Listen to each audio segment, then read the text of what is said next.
أعوذ بالله من الشيطان الرجيم. بسم الله الرحمن الرحيم.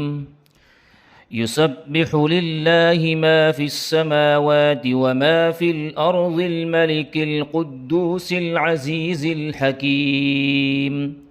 هو الذي بعث في الأميين رسولا منهم يتلو عليهم آياته ويزكيهم ويعلمهم الكتاب والحكمة وإن كانوا من قبل لفي ضلال مبين وآخرين منهم لما يلحقوا بهم وهو العزيز الحكيم. ذلك فضل الله يؤتيه من يشاء والله ذو الفضل العظيم. مثل الذين حملوا التوراة ثم لم يحملوها كمثل الحمار يحمل أسفارا بئس مثل القوم الذين كذبوا بآيات الله والله لا يهدي القوم الظالمين.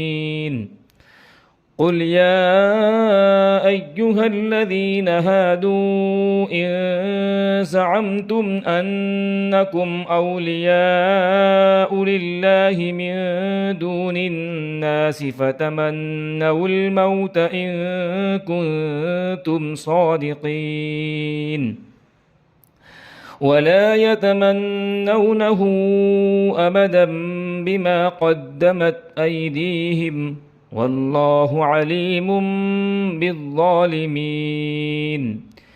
قل إن الموت الذي تفرون منه فإنه ملاقيكم ثم تردون إلى عالم الغيب والشهادة فينبئكم بما كنتم تعملون.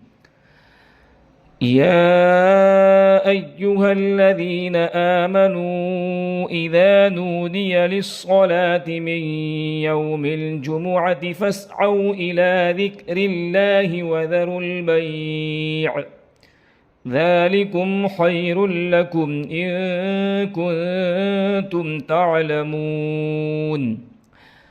فإذا قضيت الصلاة فانتشروا في الأرض وابتغوا من فضل الله واذكروا الله كثيرا لعلكم تفلحون.